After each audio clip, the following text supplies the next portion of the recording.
বন্ধুরা, আজ আমি তোমাদের বলবো একটা দুষ্টু টুনটুনির গল্প। সকলের সাথে মজা করাই ছিল যার নেশা। তো চলো গল্পটা শুরু করা যাক। অনেকদিন ধরে কারোর সাথে মজা নিই না, আজকে একটু মজা নেওয়া যাক। এই বলে টুনি বেরিয়ে পড়ল। সিংহ মহারাজ, কালকে দুপুরে আমার বাড়িতে আপনার দাওয়াত, আপনি আসবেন কিন্তু। ঠিক আছে, তুই যেহেতু বলছিস তাহলে কালকে আমি সময় মতো তোর বাড়ি পৌঁছে যাব। তুই তাহলে এখন যা। বাঘ মামা, বাঘ মামা, কালকে আমার বাড়িতে আপনার দাওয়াত, আপনি কালকে দুপুরে আমার বাড়িতে সময় মতো এসে পড়েন। ঠিক আছে বাগনে, কালকে সময় মতো আমি তোর বাড়ি পৌঁছে যাব। তুই এখন যা, আমি ঘুমাবো। ভাল্লুক ভাইয়া, কালকে দুপুরে আমার বাড়িতে তোমার দাওয়াত, তুমি সময় মতো আমার বাড়িতে চলে এসো, ঠিক আছে?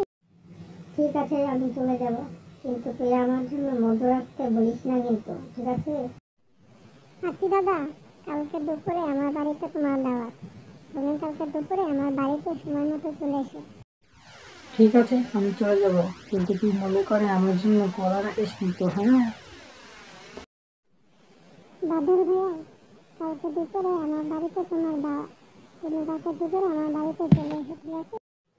ঠিক আছে, তুই চিন্তা করিস না, দাওয়াত খেতে আমার খুব পছন্দ, আমি সময় মতো ঘুরতে চলে যাবো তোর বাড়িতে, তুই যা।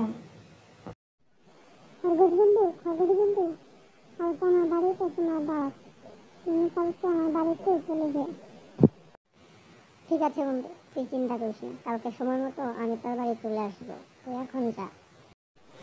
তারপর টুনি একে একে সব আয়োজন শুরু করলো, কিন্তু সব আয়োজন করলেও সে সব কিছু একাই খেয়ে ফেললো। সে যাদের দাওয়াত করেছিল তাদের জন্য কিচ্ছু রাখলো না। আসলে টুনি এভাবেই সকলের সাথে দুষ্টুমি করে, কিন্তু এদিকে একে একে সব কিছু রাশি হাজির। কি হলো টুনটুনি ভাইয়া, আমাদের সবাইকে দাওয়াত করে আনলে, তাহলে এখন যেতে দাও।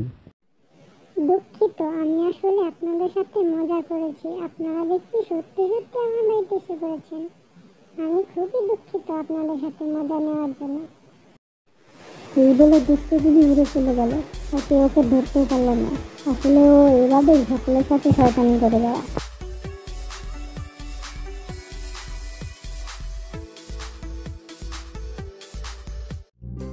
ছোট্ট বন্ধুরা, আমাদের এই চ্যানেলটি সাবস্ক্রাইব করে দাও।